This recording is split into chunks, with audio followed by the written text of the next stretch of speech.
Bon, autant ne pas perdre de temps et vous balancer un scoop d'entrée. Attention, les ondes sont partout. Bah si.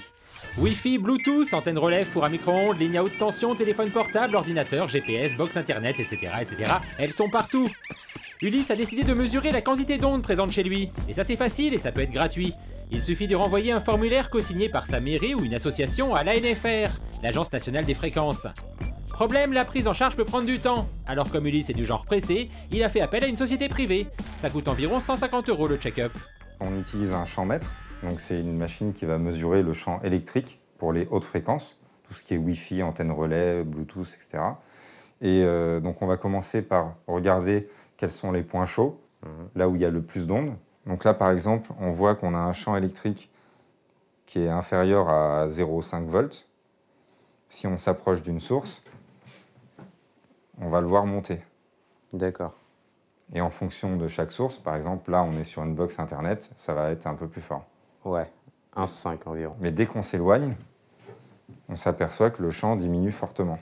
Donc ce qui compte, en fait, c'est de ne pas être à côté de tous ces objets connectés. Donc en fonction de la sensibilité de chacun, le but, c'est d'être le plus loin possible. Et il suffit d'être à 2-3 mètres de la box et vous aurez un champ inférieur à 0,6, qui est la valeur qui fait l'unanimité aujourd'hui en matière de prévention. Ulysse a demandé à Jérôme de mesurer les endroits de son appart où il passe le plus de temps. Son canapé par exemple, sur lequel il s'affale tous les soirs. Là, on est à 0,42 volts, D'accord. donc qui est relativement faible. Tout le monde s'accorde à dire qu'on est sûr qu'il n'y a pas de risque, en dessous de 0,6. Ouf, pour le canapé c'est bon. En revanche dans la cuisine, aïe mauvais point. Pour info, on peut regarder ce que donne un micro-ondes. Bah oui, dans four à micro-ondes, il y a four, il y a micro, mais il y a surtout ondes en fait. Beaucoup d'ondes. Oh. Ah ouais. Bon, pour quelqu'un de sensible, c'est quand même substantiel, quoi. Ouais. Ça vaut le coup de s'éloigner un petit peu. D'accord. Quand on fait chauffer le micro-ondes, il faut qu'on s'éloigne. Exactement. Plutôt que de regarder la vitre, attendre que ça explose. Allez, on passe à la chambre, parce que là aussi il y a boulette. Alors, moi, j'ai l'habitude de dormir avec mon portable au-dessus de ma tête. C'est une très mauvaise habitude. Quand vous êtes en sommeil, votre corps il abaisse ses défenses, donc il devient plus sensible que éveillé. Donc s'il y a bien un moment où il faut éviter d'avoir le téléphone juste à côté de vous, c'est bien quand vous dormez. Bon en fait, le principal émetteur d'ondes, Ulysse le portait sur lui. Son micro qui est relié par ondes à la caméra. Ouais, les risques du métier quoi. Donc finalement, le plus dangereux dans cette pièce, c'est cet émetteur collé à ma poche. Le plus fort en émission, exactement. Oui. Au final, il s'en sort pas mal, Ulysse. L'examen ondes de son appart n'est pas cata. Mais le problème, c'est que le principal risque, on le maîtrise pas forcément. Qu'est-ce qui aurait pu faire que je sois plus exposé? Alors soit des sources de l'extérieur, type antenne relais ou WiMAX, faisceau hertzien, qui vont venir polluer votre appartement à l'intérieur, soit des sources intérieures plus proches. Donc, par exemple, la box internet qu'on a vue tout à l'heure, qui serait juste à côté du canapé. Là, on n'aurait pas du tout ce type de valeur. D'accord. On serait plus à 1, 2, 3 volts. Okay. Éviter d'installer sa box à côté de son canapé, c'est possible. Éviter de vivre près d'une antenne relais, ça c'est plus compliqué. D'autant qu'on n'est pas toujours vraiment au courant de leur implantation. Mais il y a un moyen de le savoir, en allant sur Carto Radio, un site internet public qui recense la présence de toutes les antennes relais ainsi que les mesures déjà réalisées. Ulysse, il a donc rentré son adresse.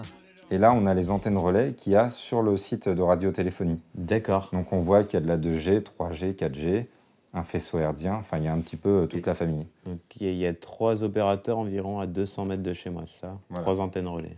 Alors il n'y a pas 3 antennes relais, il y a 3 opérateurs différents, mais chaque opérateur peut avoir plusieurs antennes. Et par exemple, si j'avais une antenne relais sur mon toit, là, est-ce que ça devrait être inquiétant ou pas? Si vous êtes à quelques étages en dessous, il n'y a absolument rien, puisqu'il y a un effet parapluie qui fait que l'antenne va aller émettre à l'extérieur de l'immeuble, mais pas en dessous d'elle. D'accord. Donc il vaut mieux l'avoir au-dessus de sa tête que chez le voisin d'en face. D'accord, c'est bon à savoir. En matière de mesure des ondes, on est donc plutôt informé. En matière de risque pour la santé, là c'est plus flou. L'OMS a ainsi officiellement classé les ondes électromagnétiques comme, je cite, possiblement cancérogènes. C'est possible quoi, on se mouille pas trop. Sur cette question, certains se mouillent plus. Ulysse a passé un coup de fil au professeur Alain Privat qui a publié une étude sur la toxicité des ondes il y a 13 ans. Nous avions mené une série de travaux sur des rats avec une exposition aux ondes électromagnétiques similaire à celle que l'on peut trouver avec des téléphones portables. Nous avons pu démontrer qu'il y avait des signes irritatifs, inflammatoires au niveau du cerveau de ces rats. Ces ondes présentaient un danger puisque ces signes inflammatoires peuvent être éventuellement des signes précurseurs de choses beaucoup plus graves comme éventuellement une épilepsie ou peut-être la Parkinson. Les conclusions de cette étude sont donc formelles. Le téléphone portable est fortement déconseillé aux rats. Bon, le professeur aurait bien aimé pousser plus loin ses travaux, mais ça n'a pas été possible. Le consortium qui organisait ces travaux n'a pas voulu renouveler notre financement. D'accord. Et comment vous l'expliquez? Les conclusions auxquelles nous étions parvenus n'étaient pas exactement celles que souhaitait ce consortium. Donc je précise au passage que le président du conseil scientifique était consultant pour... Derrière ce boulou, l'un des 4 acteurs majeurs de la téléphonie en France. Une sorte de conflit d'intérêts, quoi.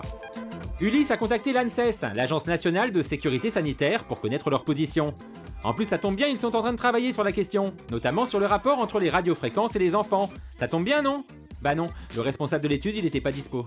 Je suis désolé, mais en plus, comme on travaille vraiment sur 2 gros sujets sur les radiofréquences, il est vraiment extrêmement sollicité et il n'aura pas du tout le temps de vous accorder une interview. Dans son dernier rapport datant de 2013, l'ANSES s'était penché sur les liens possibles entre les radiofréquences et la santé. Si en conclusion l'agence ne confirmait pas la dangerosité des ondes, elle recommandait de limiter notre exposition aux fréquences. Dans le doute, on sait jamais. Notamment chez les enfants et chez les utilisateurs intensifs de téléphones mobiles. Sachant qu'on est considéré comme utilisateur intensif à partir de 30 minutes de conversation par jour. Ça fait pas mal de monde. Alors pour surmonter le moral, Ulysse a rendu visite au professeur Bellepomme, un cancérologue.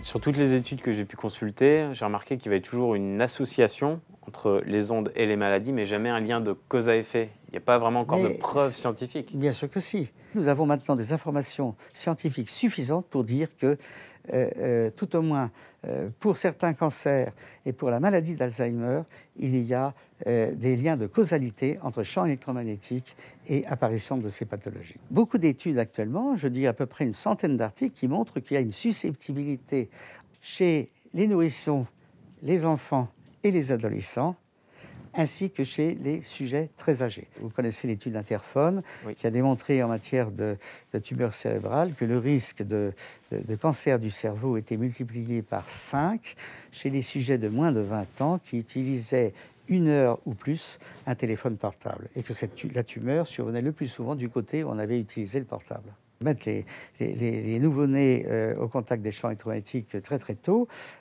si vous voulez, c'est un risque qui est absolument démontré aux États-Unis actuellement dans différentes études. C'est catastrophique, car au fil du temps, ces enfants-là ont un quotient intellectuel qui est diminué, et voire certains qui évoluent vers des troubles cognitifs évoquant un état au minimum pré-Alzheimer. Le grand public n'a pas trop l'impression d'être en danger. Pourquoi tout le monde n'est pas au courant ? Le vrai problème, c'est qu'il y a des intérêts financiers et économiques en jeu et politiques, compte tenu de la situation de chômage actuelle. Et vous vous rendez bien compte qu'on brade aujourd'hui la santé, tout simplement en raison de ces intérêts. Si vous voulez, si on donnait un facteur de gravité de 1 pour l'amiante, il faudrait donner un facteur de gravité de 1000 pour ce qui est de la toxicité potentielle des champs électromagnétiques. Bref, tout le monde est concerné, et certains un peu plus. Les enfants, les ados, les personnes âgées, mais aussi les électrosensibles. D'après le professeur Bellepomme, il représenterait entre 1 et 3% de la population française. C'est le cas de Catherine. Quand elle se trouve en présence d'émissions d'ondes, elle souffre de migraines, de sinus bouchés. Elle souffre quoi, et c'est assez fréquent. C'est le train, le tram, le métro, les salles d'attente d'administration, les salles d'attente d'hôpitaux. Mais moi, je considère ça comme une allergie. On est allergique au pollen des fleurs ou au lait. Il y a des gens qui sont allergiques aux ondes. Et être allergique aux ondes en 2016, c'est relou. Alors Catherine, elle a dû s'adapter. Donc j'ai un ordinateur avec Internet, parce que je me sers beaucoup d'Internet. Et une box qui est donc normale, mais qui est une box qui est déconnectable Wi-Fi. D'accord. On l'a déconnecté Wi-Fi. Ensuite, j'ai un téléphone qui est extrêmement vintage, avec un fil qui est branché, évidemment. Donc j'ai un portable. Ouais. Et, vous avez un portable qui peut se connecter à Internet. Enfin, vous n'avez pas... Alors, ici, les données mobiles qui me permettraient d'avoir accès à Internet sont coupées. Toujours une oreillette connectée avec fil, parler le plus loin possible, tenir son portable le plus loin possible, jamais l'avoir contre soi. Je vois qu'au-dessus de notre tête, là, je vois de l'aluminium. Oui, ça c'est le système D. Ouais. Ma voisine avait le Wi-Fi juste au-dessus, ce qui me perturbait. Et je ne peux pas demander à ma voisine de couper son Wi-Fi. Vous ne pouvez pas demander ça aux gens. C'est vraiment un problème. On a fait les mesures avant-après. Je crois qu'il y a près de 50% en moins avec les 4 petites feuilles de papier alu du plafond. D'accord. Okay. Voilà. Donc, c'est pas joli. Non, mais bon, vous vous sentez mieux avec ça? Oui, bien sûr. Catherine se sent mieux, mais un peu seule dans son combat, alors que pour elle, ça devrait pas être le cas. Je pense qu'il y a aussi beaucoup d'électrosensibles qui s'ignorent, c'est-à-dire des gens qui ont des maux de tête, qui ont des nausées, qui ont des symptômes dépressifs, qui sont extrêmement des enfants et des adolescents extrêmement agités, des gens qui ont des problèmes de comportement, qui sont en partie liés à un problème de surexposition. Mais alors, par exemple, les autorités sanitaires françaises, pourquoi elles ne disent pas les ondes, c'est dangereux, si elles le savent? Oui, et qu'est-ce que vous faites quand vous avez décidé comme projet d'avenir, comme projet politique, sociétal, que nous devions passer à l'ère du tout numérique et qu'on vous martèle toute la journée que nous devons être tous des gens hyper connectés, hyper numériques. Comment vous voulez en même temps dire il faut tout déconnecter? Bon, Ulysse, il veut pas totalement se déconnecter, mais il aimerait bien l'être un peu moins. Il s'est donc attaqué à l'émetteur d'ondes qu'il porte le plus souvent avec lui, son smartphone. Dans une boutique de téléphonie, il s'est renseigné pour savoir s'il pouvait s'équiper sans danger. Est-ce qu'il y a des portables qui émettent moins d'ondes que les autres? Alors normalement, on est censé vous donner l'indication du DAS. Hein. Ouais. C'est quoi? Alors, c'est quoi? Donc ça vous donne la mesure maximum que le téléphone va dégager. Hein. Donc sachant que l'utilisation c'est 2 watts en France maximum. Hein. D'accord. Là par exemple celui-ci on est au plus bas de 0,21. Je reçois moins d'ondes si je téléphone avec ça. Okay. Le DAS, c'est le délit d'absorption spécifique. Il est indiqué sur chaque téléphone. Une indication qui n'est pas à prendre à la légère d'après notre vendeur. Parce que pour lui, pas de bol. Il a beau vendre des téléphones, il est électrosensible. Ah ouais, pas de bol. Je n'utilise pas de mobile, pas de wifi pendant 15 jours, je vois la différence. Ah ouais? Un comme ça, je sais que je vais avoir des petits maux de tête. Ah ouais? D'accord. Alors je ne cache pas que pour les fabricants, c'est des choses un petit peu tabous. Pourquoi d'un mobile à un autre, le DAS est différent. Pour comprendre comment était calculé ce fameux DAS, Ulysse est allé voir les frères Samac qui travaillent à la limitation des ondes émises par les téléphones portables. Et si, ils sont frères, hein, on est quasi sûr. D'après eux, les conditions d'utilisation de nos téléphones sont pour le moins curieuses. Enfin, c'est ce qu'a expliqué Mathieu, ou Frédéric, on sait pas trop. Donc en fait, on a ici quelques notices des constructeurs de téléphones portables et on constate que dans ces notices est indiqué systématiquement qu'il faut que l'utilisateur du téléphone mobile doit maintenir une distance de séparation entre l'appareil et son corps. Cette distance allant de 0,5 cm à 2 cm. Donc sur celle-ci, nous sommes à 1,5 cm du corps. D'accord. Sur celle-ci, 1,5 cm également. Ce qui est très étonnant, c'est que les tests de DAS, qui sont donc obligatoires pour les constructeurs pour mettre sur le marché leurs appareils mobiles, leur DAS corps, donc lorsque le mobile est porté contre le corps, est fait avec cette distance de sécurité, sans quoi beaucoup dépasseraient la norme et n'auraient pas le droit de mettre leurs appareils sur le marché. Donc quand les fabricants font des tests pour dire notre portable émet autant d'ondes, ils font les tests comme si tout le monde avait son portable systématiquement à 2 cm du corps. Donc quasiment en lévitation, c'est exactement ça. Quasiment en lévitation. Et donc, alors qu'on le porte tout le temps dans la poche. Les poches de pantalon, exactement. Et c'est écrit donc noir sur blanc sur les notices, mais en tout petit. Ulysse a appelé plusieurs constructeurs pour savoir comment on faisait pour téléphoner en lévitation. Oui, bonjour. Je vous appelle car j'ai une question par rapport au DAS de mon téléphone. De quoi? Le DAS, c'est le débit d'absorption spécifique par rapport aux ondes, en fait. Vous voyez de quoi je parle? Non, pas vraiment. J'ai une question à propos du DAS de mon téléphone portable. De la DAS? Non, le DAS, le DAS. Je vous rassure, nos téléphones sont au niveau donc, du DAS, d'accord, les moins élevés sur le marché. Là, je vois 1,4, j'ai déjà vu moins quand même, mais bon, d'accord, si vous le dites. Le DAS? Oui. Donc s'il est près de votre corps ou bien dans votre poche, donc c'est le même, donc c'est le même taux. D'accord, ok, donc que je sois à 1 mètre ou à 1 cm, finalement, c'est pareil. C'est pareil, exactement. Ouais, on les a pas sentis au taquet sur le DAS, les constructeurs de téléphones. C'est dommage parce que non seulement il est compliqué de passer un appel avec un téléphone à 2 cm de son oreille, mais en plus, d'après nos jumeaux, il peut y avoir chez certains utilisateurs des circonstances aggravantes. Porter des lunettes, par exemple.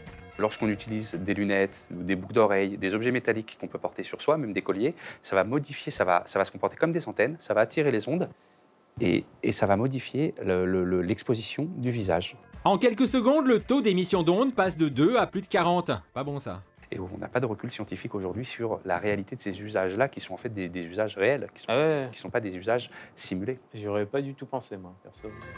Comme ils l'avaient bien fait flipper Ulysse, ils lui ont donc proposé leur méthode pour réduire les émissions d'ondes. Ah, ils sont malins, hein. Un simple patch à coller sur son tel. Démonstration avec le téléphone d'Ulysse. On passe un appel qui est donc en liaison avec la machine qui est ici, qui simule une antenne relais. Ok, donc ça, c'est une antenne relais, ça c'est une sonde pour calculer ce qui sort de mon téléphone. Exactement.